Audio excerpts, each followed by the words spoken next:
Prežili sme ďalšiu noc. Toto je tretí deň, čo sme na ceste do Afriky Teslou a späť. Je to cesta dlhá 8,5 tisíc kilometrov. Každý štát musíme opustiť do 24 hodín. V každom štáte musíme získať vec, za ktorú nezaplatíme ani euro. Zároveň na našich Instagramoch prebieha súťaž o nový iPhone 16, tak sa bež zapojiť. Všechny naše tresty, aktuální polohu a o mnoho víc najdeš na našem webe cestadoafriky.sk. Dobré ráno, probudili jsme se v Dortmundu uprostřed lesa, vstávání bylo těžký, takže převlíkli jsme se, vyčistili jsme si zuby a nastala klasická chvilka skládání věcí do auta. No a konečně jsme mohli vyjet.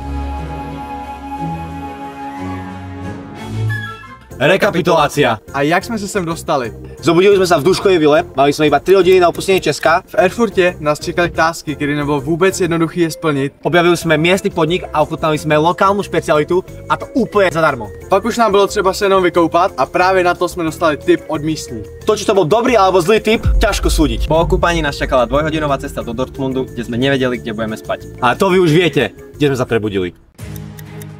Na opustení Německa máme cca 5 hodin. Gameplan, přátelé. Musíme jako první dobít Teslu a pak musíme sehnat item, za který nezaplatíme ani euro. Čo nás čaká a nemine v Holandsku, priatelia. Musíme nájsť najstarší podnik v celom Holandsku. Ideme objaviť Európsky Central Park a celý Amsterdam chceme prejsť na bicykloch.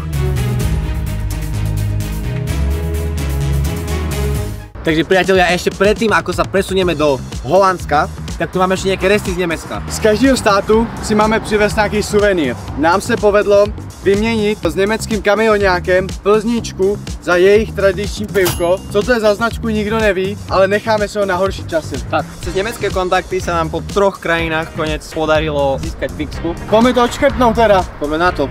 Začíname od zhora. Slovensko. Dobre. Česko. Tak. Nemecko. Tak. Ešte Holandsko. Tak. Takže mám na zádech ty 4 fajky teda. Takže priatelia, aktuálne stopujeme stopky, vypínam stopky, lebo oficiálne opúšťame Nemecko a za pár chvíľ odomýkame nový štát, čo je Holandsko. Takže od tohto momentu, priatelia, máme 24 hodín na to, aby sme opustili Holandsko.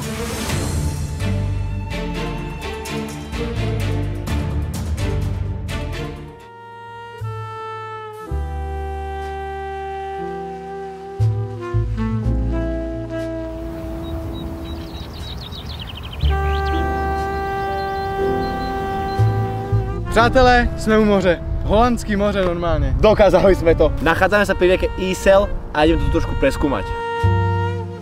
Kámo, tak ty si blázen.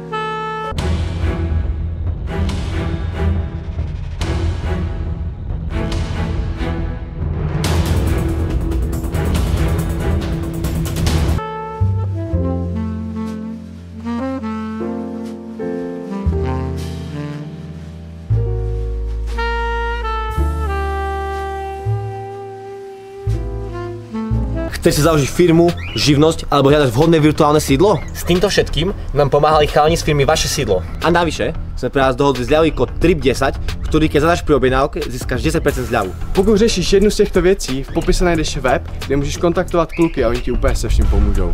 Přátelé, dojeli jsme na místo, kde mělo být to překvapení, který se jmenuje Staatsbier Huisdevák a mal to byť najstarší hostinec v celom Holandsku. Ale ako pozeráme, on to tu vôbec nie je, čiže nám to mierne komplikuje plány, ako sa hovorí. Ešte trošku preskúmame to na okolie, či náhodou, ale nedáme tomu veľké šance. Valíme dál. Yeah.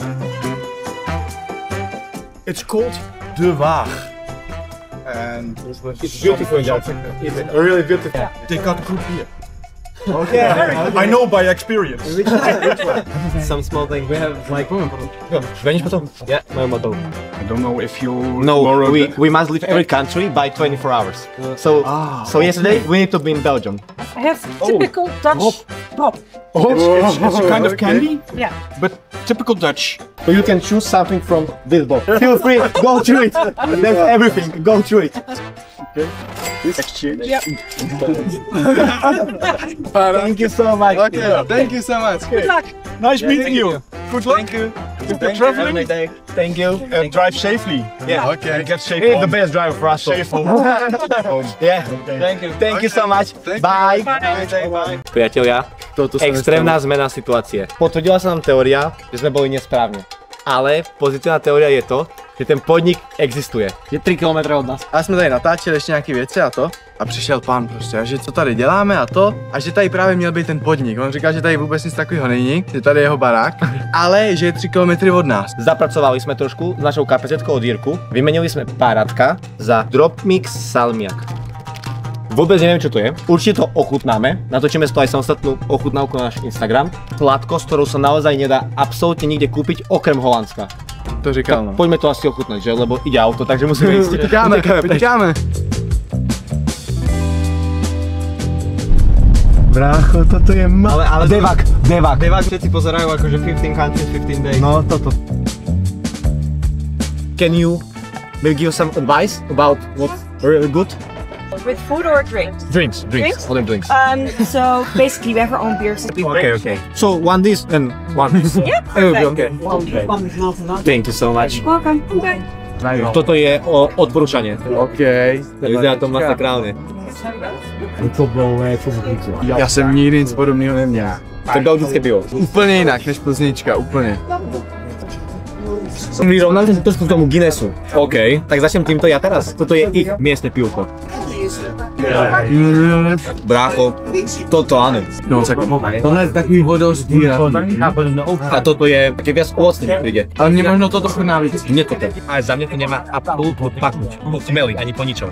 Chápeš? To je masačer. Fakt jsem nikdy nic podobného neměl. Práve. Dokončíme si pivko? Dobre. Si asi tak na zavičko.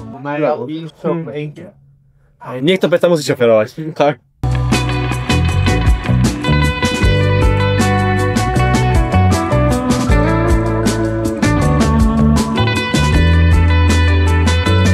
Amsterdam. Takže přátelé, jsme v Amsterdamu. Ochutnať tento snack? Pole. Tak priatelia, máme to tu.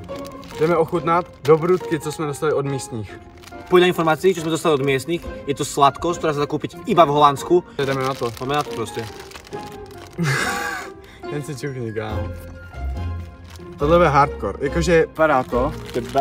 Vypadá to takhle nějak jako. Ja to nebudem jesť, bracho. Já nenávidím ten lékořici, takže nevím. Ja to nechcem brať mňa na plop. Já to zkusím, kámo. A víte co? Je to lékořicový. Ještě je tu delfínek. Ten je měkčí. Sladší. Toto mi absolútne nechutí. Fuj, bracho, fuj.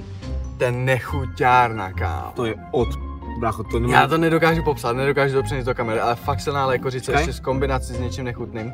To smrdí, jak ten surströmming, ale neviem čo, toto je vrcholne nechutné. Neodporúčame nikomu. Poďme na hodnotenie, priatelia. Vememe to z jednoduchosti. Obsluha, tá bola príjemná. Poloha, 4,78 za mňa za polohu. Okay. Jednoznačne. A chuť za mňa jednoznačne 0. To je nechutný. Je to je jednoznačná 0 za mňa. To je tak, jdeme dál prozkoumat. Pokračujeme Amsterdamu.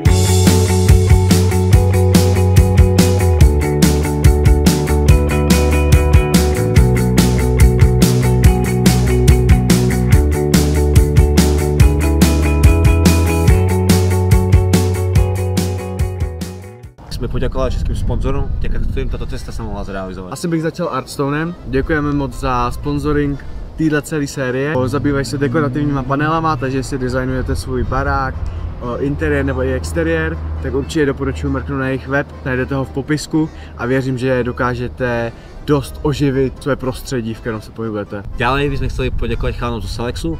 Venujú sa resellu stupeniek, to znamená nakúpiš stupenky, predaj za drahšie, keďže je poptávka stále obrovská. Jestli tě baví tady ten online svět, online podnikání, tak myslím, že by to mohlo zajímat i tebe, tak mrkni na jejich web. Dál bychom chtěli poděkovat Chatě Pěniny, kde jsme vlastně spali předminulou noc. Bylo to super, mě jste otevřeli zase pohled na východní Slovensko prostě, takže děkujeme moc. Za mňa Chata Pěniny je naozaj taký safe place, kde to mám naozaj rád, je to tam skvelé. A pokiaľ aj vy by ste si chceli vyskúšať takýto zážitok na východe Slovenska, tak v popise pod týmto videom bude odkaz na ich web a všetky možné aktivity, ktoré sa tam dajú robiť. Takže ďakujeme ešte raz. Ďalej by sme chceli poďakovať Duškovej vile, ktorí nám spríjemnili náš pobyt v Česku. Aj keď sme tam prišli trošku neskôr, tak naozaj sme s tou žili naplno. Sú to prekrásne priestory. Pre mňa sú južné Čechy naozaj neprebadaným miestom. V jižních Čechách se dá dělat spoustu aktivit a Dušková vila je přesně ve středu, takže to budete mít ke všemu blízko. Takže opäť v popise odkaz na Book a pošli na fotky, keď to tam vyskúšaš. Ďalej by sme chceli poďakovať vašemu sídlu, keďže my sme na cestách, tak oni sa nám starajú o všetku poštu. Dneska mi prišiel mail, že nám vyzdvihli poštu, takže všetko máme zabezpečené a všetko je úplne v poriadku a starajú sa o nás. Takže zase odkaz dole pod videem. No a poslední, Vienna Rec, to jsme my, to je naše vlastně marketingová agentura a díky tomu můžeme dělat právě takovýto obsah a takovýhle věci. So skvelými ľuďmi, ktorí sú v našom týme a nám s tým extrémne pomáhajú, takže ďakujeme ešte raz.